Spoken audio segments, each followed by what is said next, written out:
One day in November, 1532, the New World and the Old World collided. ¿Cómo te atreves, indio perro? 168 Spaniards attacked the imperial army of the Incas in the highlands of Peru. Before the day was out, they had massacred 7,000 people and taken control of the Inca Empire. Not a single Spanish life was lost in the process. Why was the balance of power so uneven between Old World and New? And why, in the centuries that followed, were Europeans the ones who conquered so much of the globe? These are questions that fascinate Professor Jared Diamond. He is on a quest to understand the roots of power, searching for clues in the most unlikely places.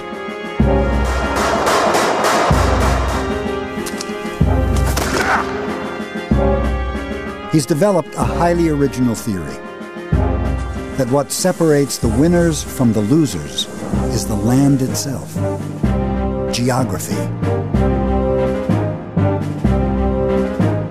It was the shape of the continents, their crops and animals, that allowed some cultures to flourish, while others were left behind. But can this way of seeing the world shed light on the events of 1532?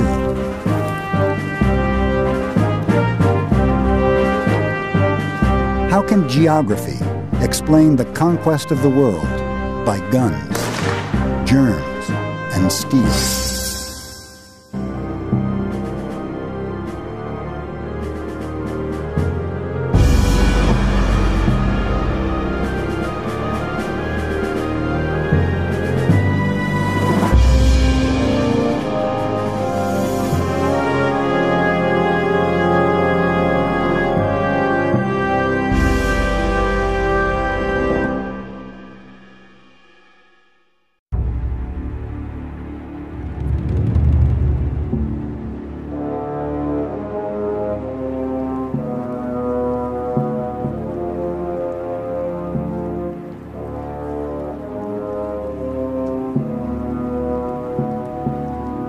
For 2 years, a band of Spanish conquistadors has been traveling in search of gold and glory. They're not professional soldiers, but mercenaries and adventurers, led by a retired army captain, Francisco Pizarro. He's already made a fortune for himself in the colonies of Central America. Now he's taking his men south into unknown territory. They are the first Europeans to have climbed the Andes and ventured this far into the continent of South America.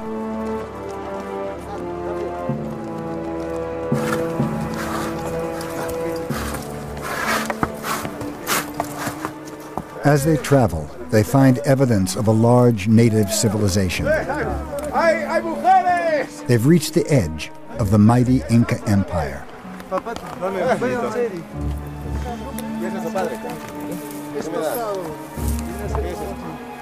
For Indians and Spaniards alike, any encounter is a clash of cultures. These Indians have never seen white men before and have no idea of the threat they represent. They can't imagine that within a few days, these strangers will turn their world upside down.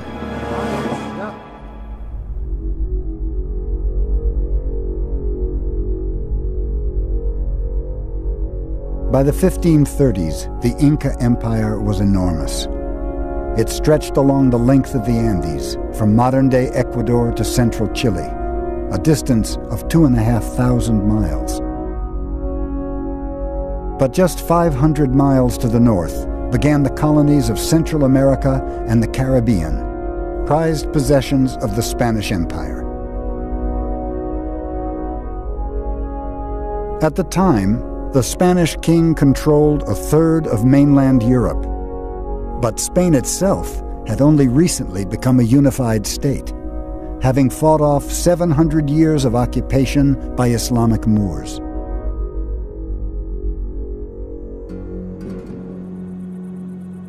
It was still a rural society. Most of the conquistadors came from villages and small towns in the heart of the country. Towns like Trujillo, where Pizarro grew up.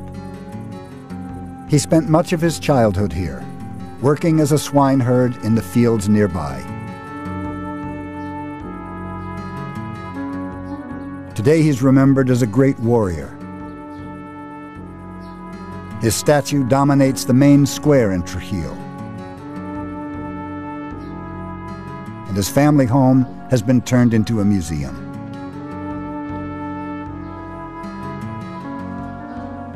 Jared Diamond has come here to explore the world of the conquistadors and understand the secret of their success.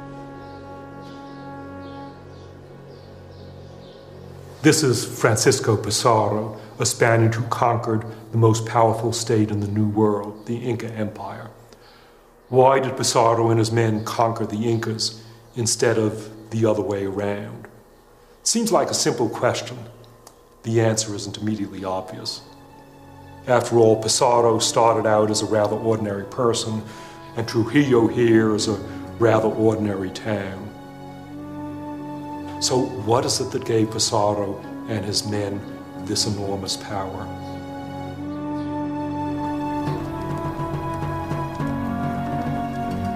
Why am I so interested in Pizarro's conquistadors? Because their story is such a grimly successful example of European conquest. And for 30 years, I've been exploring patterns of conquest.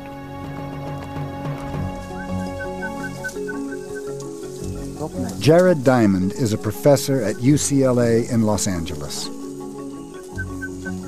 But most of his fieldwork has been done in Papua New Guinea.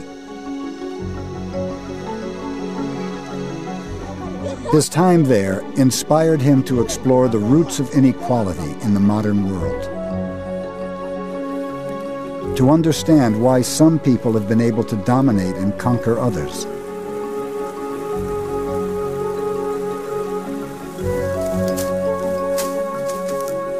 Looking back thousands of years, he argues that farming gave some cultures an enormous head start.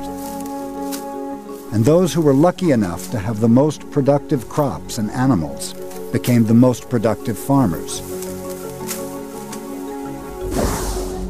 Agriculture first developed in a part of the Middle East known as the Fertile Crescent. Over time, crops and animals from the Fertile Crescent spread into North Africa and Europe, where they triggered an explosion of civilization.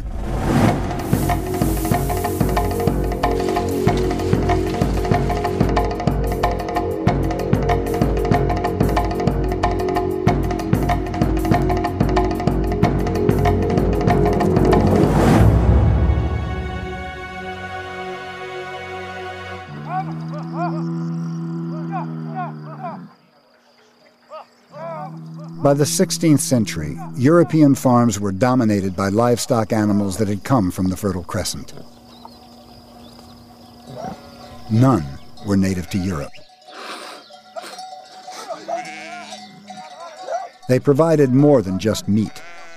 They were a source of milk and wool, leather and manure. And crucially, they provided muscle power.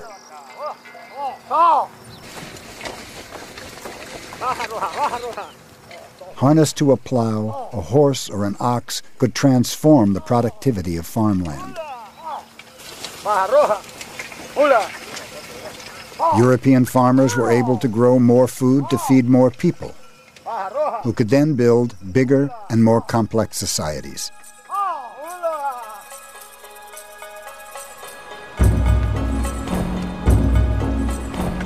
In the New World, there were no horses or cattle for farming. All the work had to be done by hand. The only large domestic animal was the llama, but these docile creatures had never been harnessed to a plow. The Incas were very skilled at growing potatoes and corn, but because of their geography, they could never be as productive as European farmers.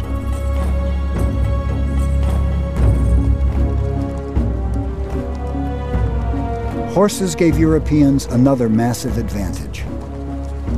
They could be ridden.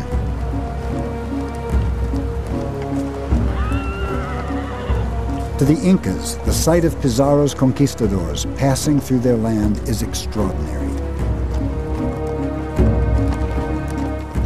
They've never seen people carried by their animals before. Some think they are gods, these strange-looking men, part human, part beast.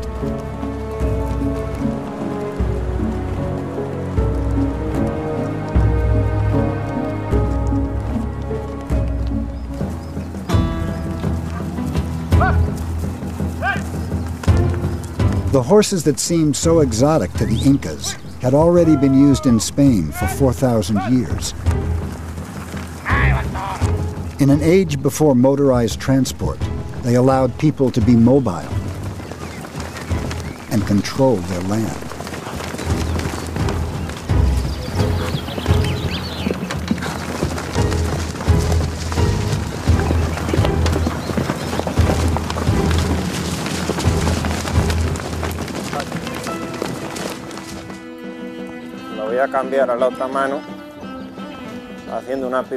When Javier Martin is not herding cattle, he gives displays of traditional Spanish horsemanship. This style of riding is known as jineta. The emphasis is on control and maneuverability, using bent knees to grip the sides of the horse and only one hand on the reins. Very different from the more formal style of medieval knights. By the 16th century, the jineta way of riding had become the dominant style of the Spanish cavalry. This is how the conquistadors would have ridden their horses.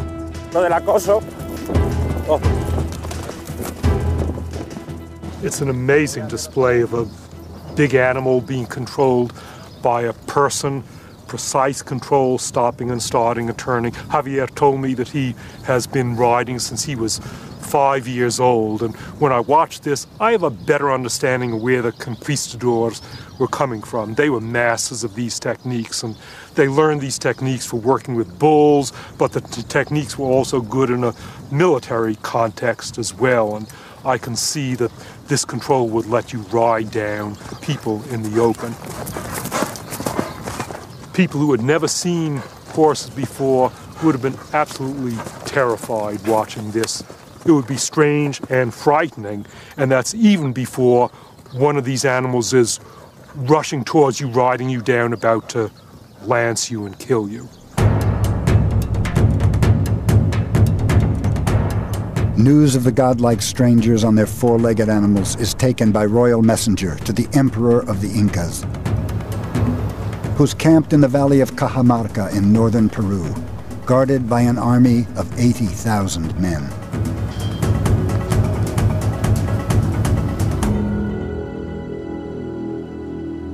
Atahualpa is revered as a living god, a son of the sun itself.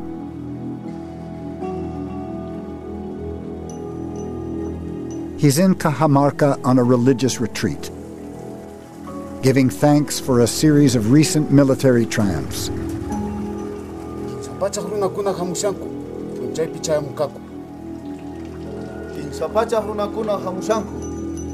When he hears about the progress of the Spaniards, he chooses not to have them killed. Instead, he sends back a message.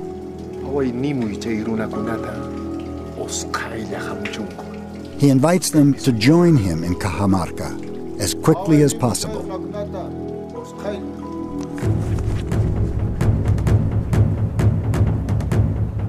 Atahualpa wanted the Spaniards to come to Cajamarca and enter into a trap. And to be sure that they would do so, he played like a psychological game with them, sending presents, asking them to come. Atahualpa knew that the Spaniards were not gods. The intelligence reports speak of people wearing wool on their faces, like a llama, like an alpaca, that is, like an animal. Then they went from one place to the other wearing on top of their heads a little pot that has never been used for cooking. You need to be crazy to walk with a pot, but you must be beyond salvation if you arrive to a camp and you don't use that pot to cook. Atahualpa had an idea that these were subhumans. What could a few horsemen and 100 and so Spaniards do to the powerful Inca? Virtually nothing. But Atahualpa's spies don't realize that the Spanish are armed with some of the best weapons in the world.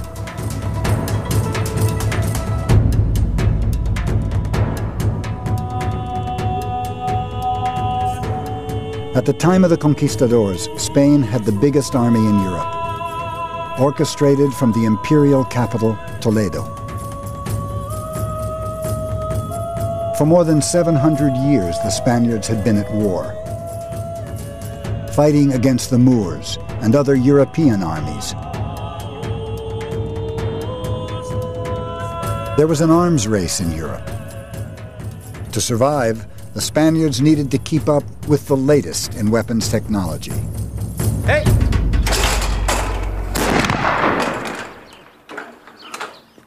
By the 1530s, the harquebus was an important part of the Spanish arsenal. Gunpowder had originally come from China, but its use as a weapon was pioneered by the Arabs. In European hands, guns became lighter and more portable, and were used for the first time by foot soldiers on the battlefield.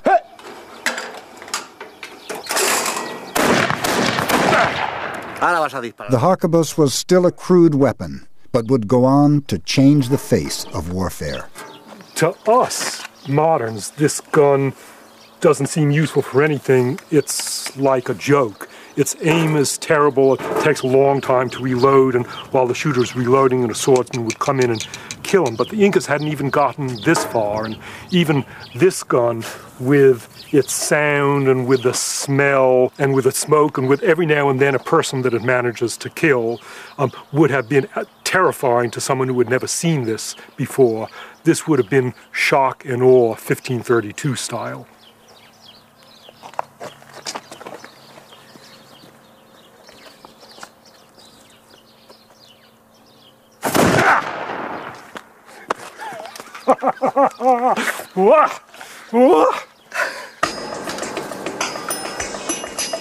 For all its bluster, the technology of gunpowder was still in its infancy. The real power of the conquistadors lay elsewhere, with the production of steel. Toledo had some of the best swordsmiths in the world. But why were people here able to craft deadly steel weapons, while the Incas were still making simple bronze tools?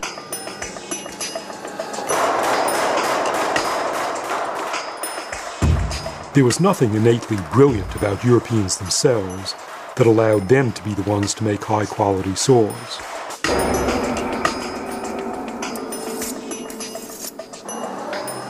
Just as with guns, swords were the result of a long process of trial and error that began outside Europe. People started working with metal in the Fertile Crescent 7,000 years ago. And because Europe was geographically close to the Fertile Crescent, Europeans inherited this metal technology.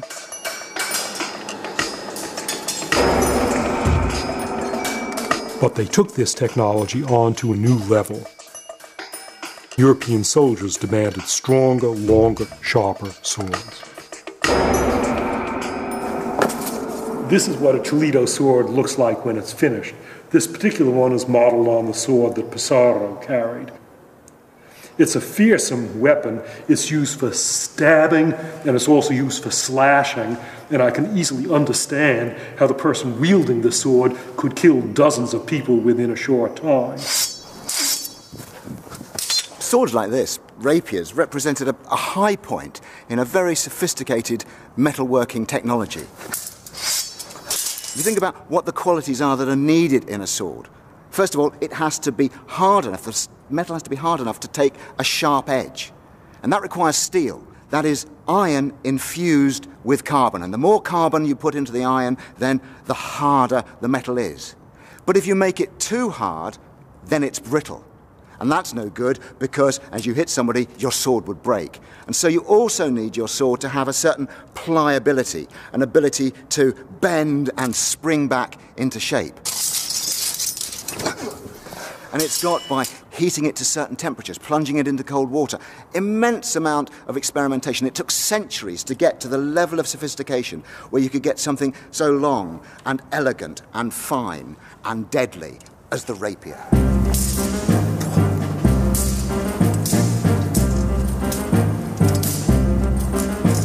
The rapier, with its extra-long blade, was developed as a dueling weapon, but became so fashionable in Renaissance Europe, it was the sword of choice for any aspiring gentleman. The word rapier derives from the Spanish term espada ropera, and that means dress sword.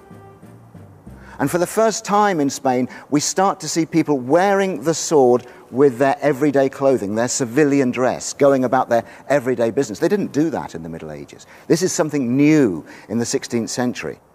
And it's saying, I have arrived, I am a gentleman, I am upwardly mobile, and I claim ancestry from the knights of the Middle Ages. It was very much a symbol of the conquistadors' aspiring greed. The thing that drove them through all their hardships, the thing that made them go to the Americas was their lust for gold, their lust for self-advancement. And the rapier absolutely symbolized that overbearing avarice.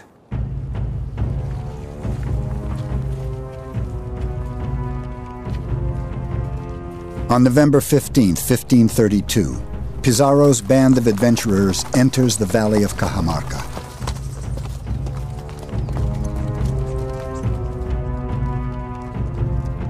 They've been told that Atahualpa is waiting for them here, but they're not prepared for the sight that greets them. In the hills beyond the town of Cajamarca is the Imperial Inca army, 80,000 men in full battle order.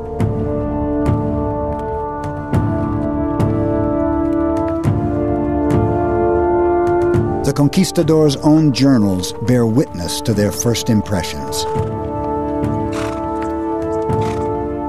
Their camp looked like a very beautiful city. We'd seen nothing like it in the Indies until then, and it scared us, because we were so few and so deep in this land.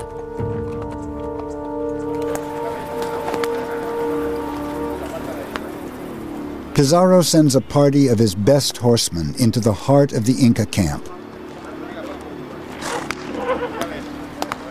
They are led by Captain de Soto.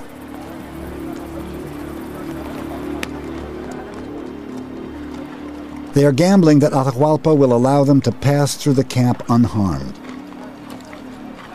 and agree to meet them.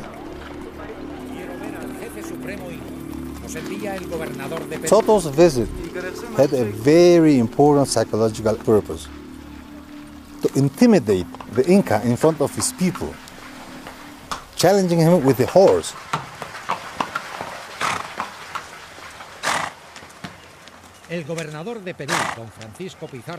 Atahualpa at first didn't react to Soto's presence, as if nobody had entered the room.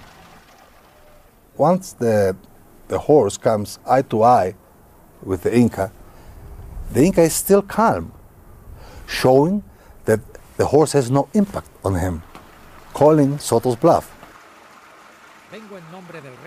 The captain advanced so close that the horse's nostrils disturbed the fringe on the Inca's forehead. But the Inca never moved.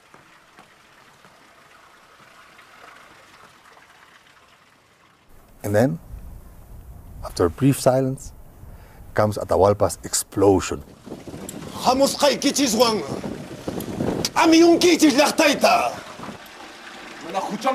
He was telling them, the time has come for you to pay. I understand this as the time has come for you to pay with your lives.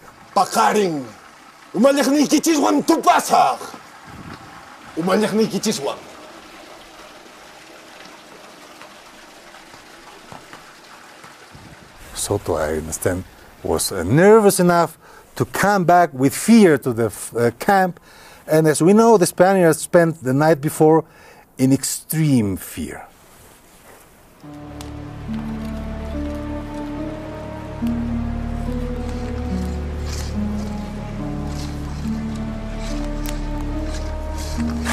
The conquistadors have made their camp in the town of Cajamarca.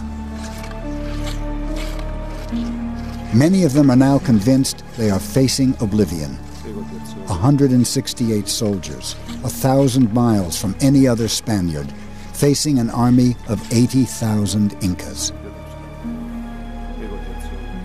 Few of us slept that night. We kept watch in the square, from where we could see the campfires of the Indian army. It was a fearful sight, like a brilliantly star-studded night.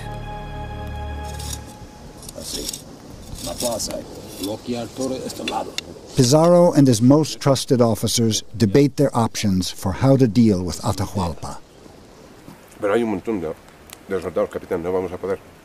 Some advise caution, but Pizarro insists their best chance is to launch a surprise attack the next day. It's a tactic that's worked successfully in the past. 12 years before Pizarro went to Peru, another famous conquistador, Hernán Cortés, had gone to Mexico and encountered another formidable civilization, the Aztecs. He conquered the country by kidnapping the Aztec leader and exploiting the ensuing chaos. Cortés's story was later published and became a bestseller, a handbook for any would-be conquistador. It can still be found in the great library of Salamanca University in northern Spain.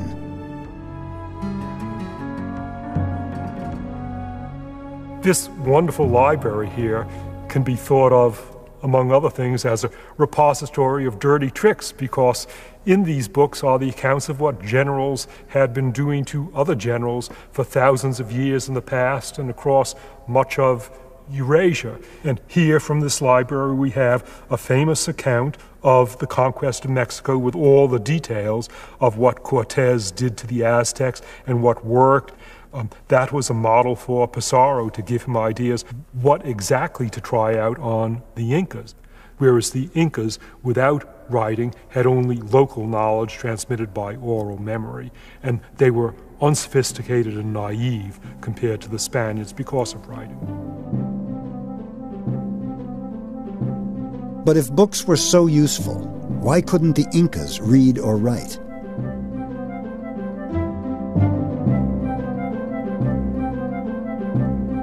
To develop a new system of writing independently is an extremely complex process, and has happened very rarely in human history. It was first achieved by the Sumerian people of the Fertile Crescent at least 5,000 years ago. They pioneered an elaborate system of symbols called cuneiform, possibly as a way of recording farming transactions.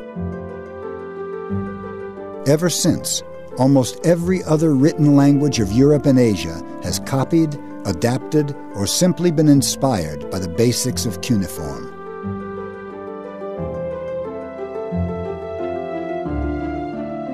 The spread of writing was helped enormously by the invention of paper, ink, and movable type. Innovations that all came from outside Europe but were seized upon by Europeans in the Middle Ages to produce the ultimate transmitter of knowledge: the printing press.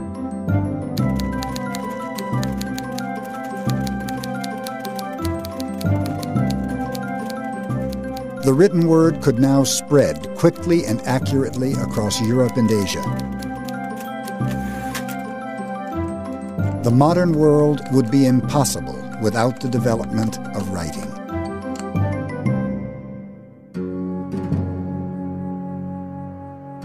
But there's another part of the world where a new system of writing was invented independently.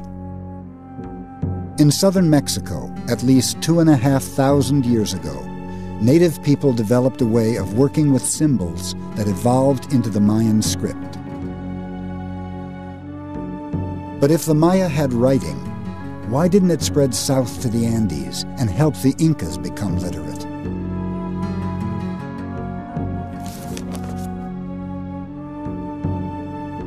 For Diamond, the answer lies in the shape of the continents.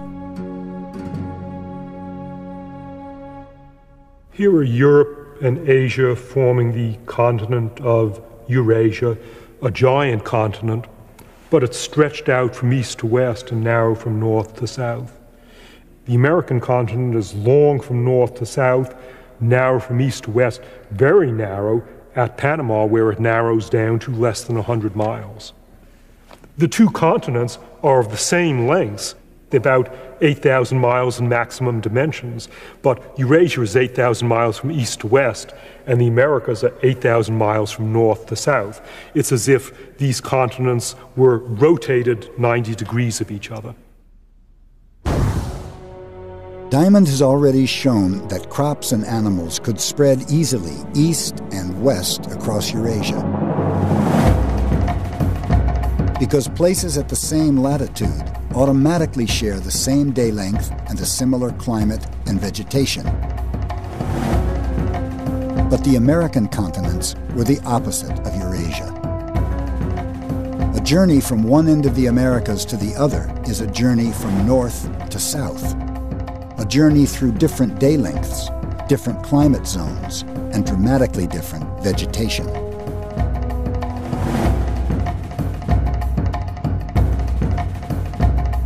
These basic differences hindered the spread of crops and animals, as well as people, ideas, and technologies. The people of the Andes were chronically isolated, without access to writing or almost any other innovation from elsewhere in the Americas. By contrast, Pizarro and his men were geographically blessed. As Spaniards, they enjoyed the benefit of technologies and ideas that had spread easily across Eurasia.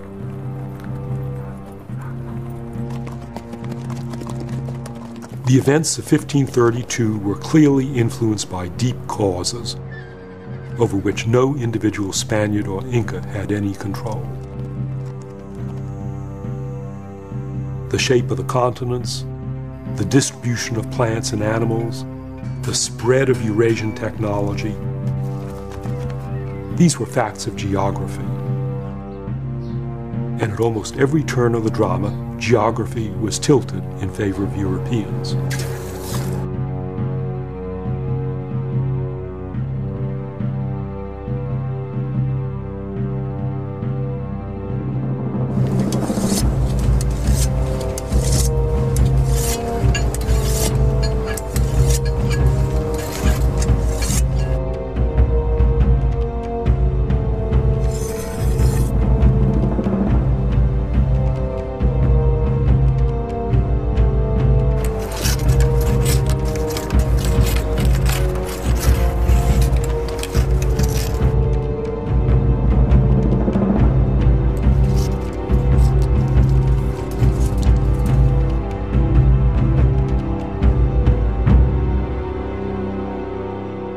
It's the morning of November 16th, 1532. Atahualpa has agreed to meet the Spaniards in the town of Cajamarca and sends his entourage ahead of him.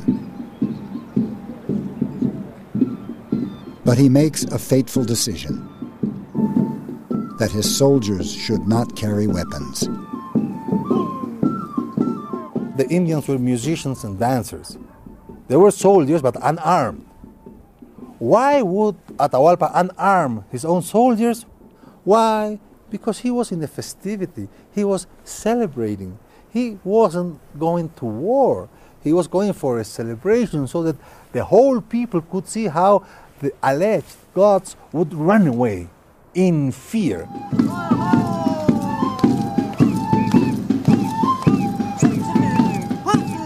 The fact that some people believed that the Spaniards were gods would play better in the hands of Atahualpa's purpose. If I know they are not gods and I defeat the gods, then of course everybody will be with me. But what if I defeat the gods with no show of force at all? Then I am beyond the gods.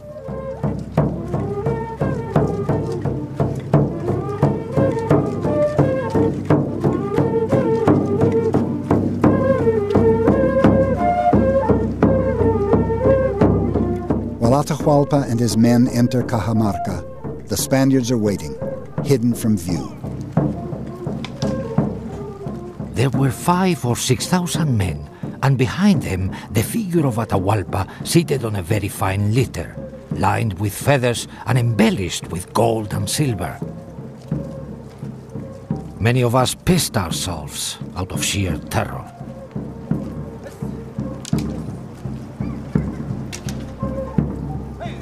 The square is filled with Atahualpa's people, but there's not one Spaniard outside. Atahualpa asks, "Where are these dogs?" One of his right hands answers, "They have run away because they are afraid of the magnificent Inca." Of course, the whole crowd listened to this and believed that this was the case. Me presento ante vosotros en nombre de la cristiandad. Pizarro sends out his priest to confront Atahualpa. Para enseñaros el camino de la verdad. The conquistadors are obliged to try and convert native people before any resort to violence. Pinkanki sunkasapa. Mokakakani intech churingmi. Mokankani intitaitach churing. Manang imaparuanay kichu kay peja. Mi poder procede de mi Señor. Sus palabras están escritas en este libro.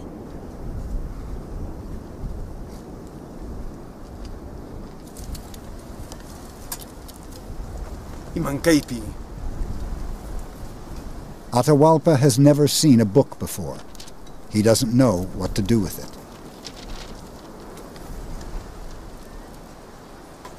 Imankay. Manang imapas chukeka. Manang rimas kaiki kay picanchu. ¿Cómo te atreves, indio perro? ¡Salgan, españoles! ¡Destruyen a estos perros que no respetan las cosas de Dios! ¡Santiago, a ellos!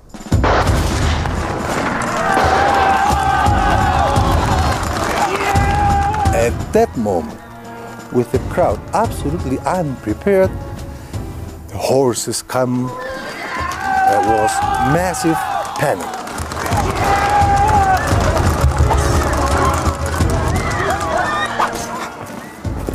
Just imagine the scene in Cajamarca. The Incas hadn't seen horses before, and these aren't ordinary horses, these are Spanish horses. Fierce, big, fighting horses.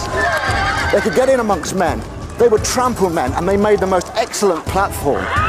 From the horse, you could stab down to the left, stab down to the right. You could cut, you could scythe, hacking all about you.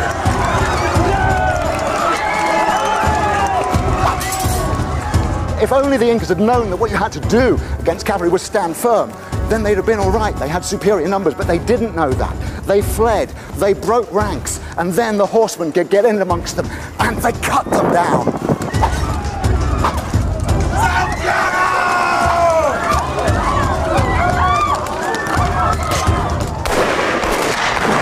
There was an Inca god called Viracocha, and he was a white man, and he was the god of thunder, and they thought these men with their arquebuses were the very incarnation of Viracocha.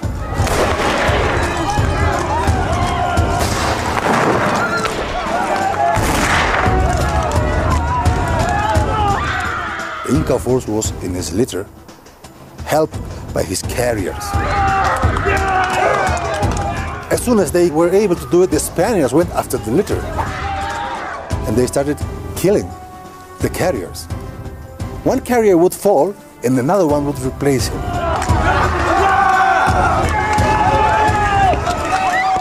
Only at the very, very, very end of the tragedy, the litter started to move because there were no more carriers left.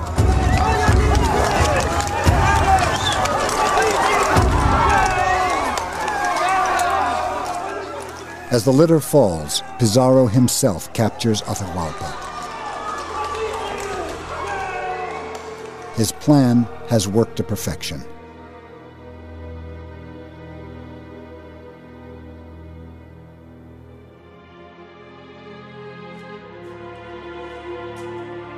Atahualpa is taken to a makeshift prison in the royal quarters at Cajamarca. He thought we were going to kill him, but we told him no. Christians only kill in the heat of the battle.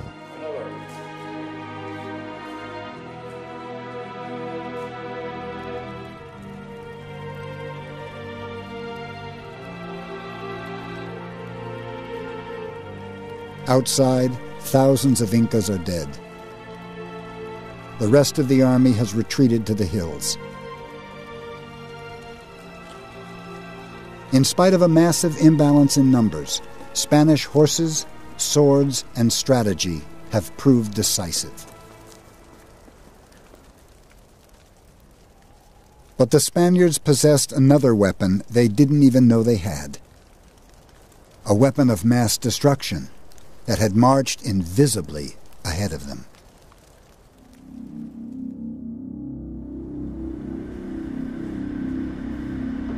Today, the war against infectious disease is waged at biological research centers like Porton Down in southern England. They produce vaccines here against the world's deadliest viruses. In the 16th century, there were no vaccines, and there was no protection from the rampant spread of infectious disease.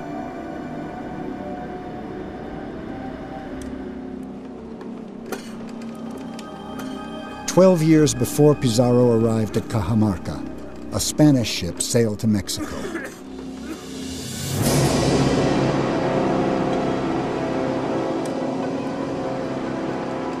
On board, one of the slaves was suffering from the first signs of a fever.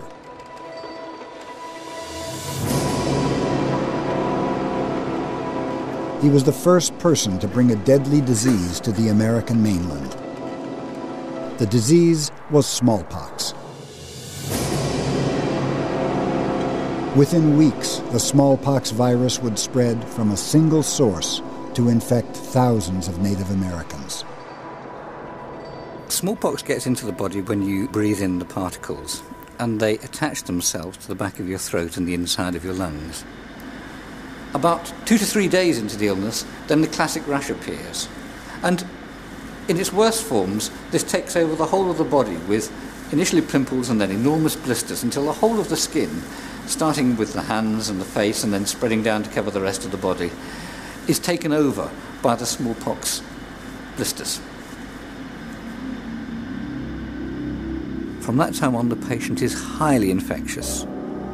Because each of those blisters is packed full of smallpox particles, then if you burst the blister, the fluid will come out and large numbers of viruses will be spilled onto whatever it touches.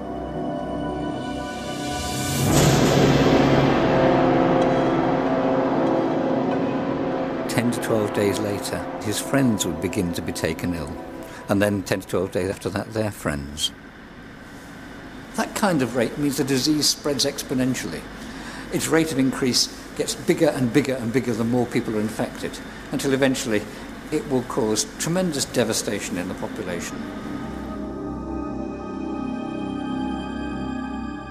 The first smallpox epidemic of the New World swept through Central America and reached the Inca Empire. Wherever it went, the virus decimated native populations, making them easier prey for Spanish conquest.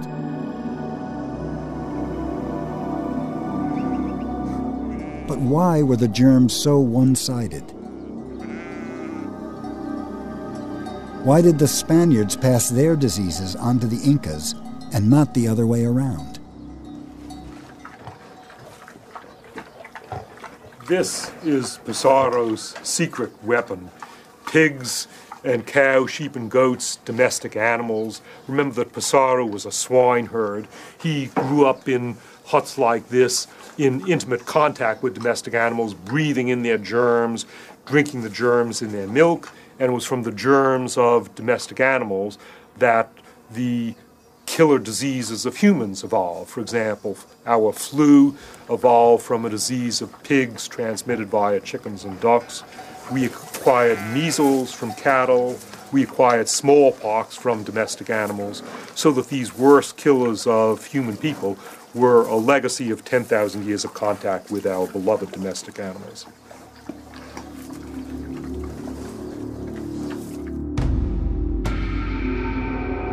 During the Middle Ages, infectious diseases swept through Europe and claimed millions of lives. But paradoxically, repeated epidemics made Europeans more resilient. In each outbreak, there were always some people who were genetically better able to fight off the virus. These people were more likely to survive and have children. In the process, they'd pass on their genetic resistance. Over centuries, whole populations acquired some degree of protection against the spread of diseases like smallpox, a protection the Incas never had.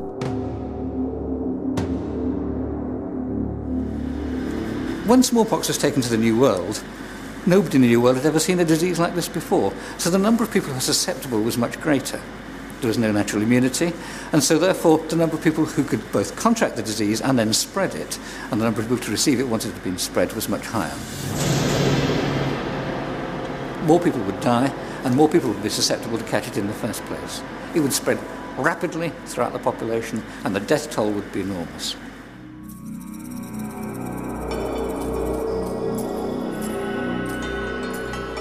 Why hadn't Native Americans encountered smallpox before? And why didn't they have any deadly diseases of their own to pass on to the Spaniards? It's simply because they didn't have the same history of contact with farm animals. The Incas had llamas, but llamas aren't like European cows and sheep. They're not milked, they're not kept in large herds, and they don't live in barns and huts alongside humans. There was no significant exchange of germs between llamas and people. The key to Diamond's argument is the distribution of farm animals around the world. Aside from the llama, all the large farm animals were native to Eurasia and North Africa. None was ever domesticated in North America, Sub-Saharan Africa, or Australia. As a result, the worst epidemic diseases were also native to Eurasia and North Africa, and were then spread around the world with deadly effect.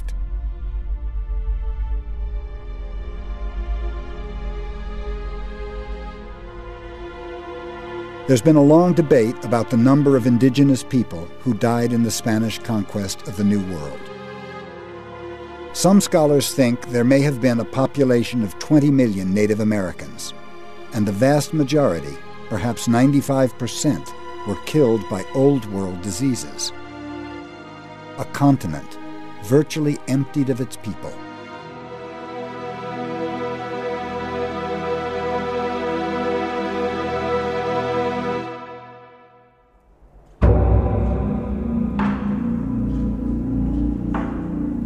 After the initial shock of his capture, Atahualpa became a cooperative prisoner.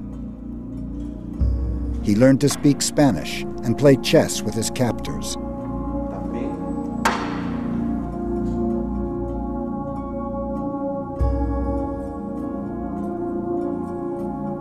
The Spaniards realized he was more useful to them alive than dead. He was allowed to reestablish his court and prison, as long as he ordered his people to accept Spanish rule. He also ordered them to melt down a vast amount of treasure. Pizarro had promised Atahualpa his freedom in return for the gold. It proved to be an empty promise.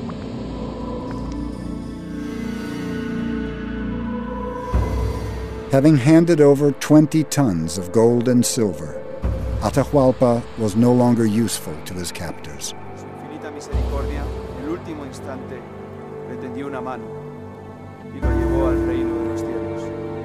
Ahora, recemos por su alma. He was garroted to death in the same square where so many of his followers had been slaughtered 8 months earlier.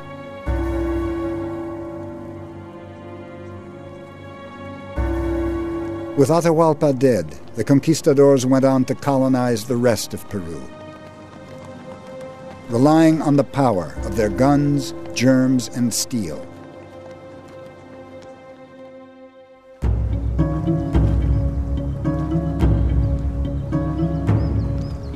Gold from the Spanish colonies was brought back to Seville in southern Spain.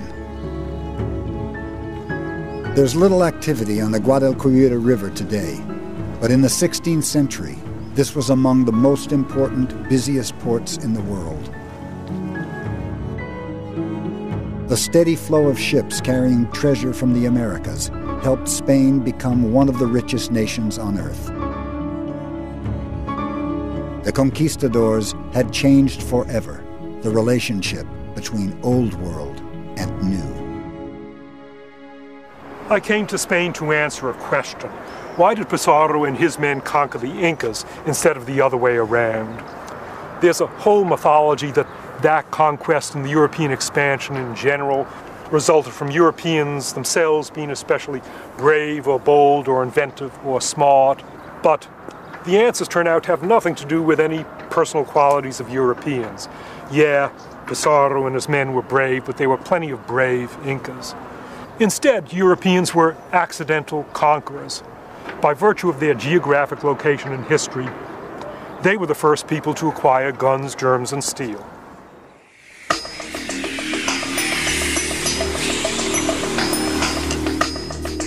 By the end of the 19th century, European powers had ventured beyond the Americas and colonized Africa, Australia, and much of Asia.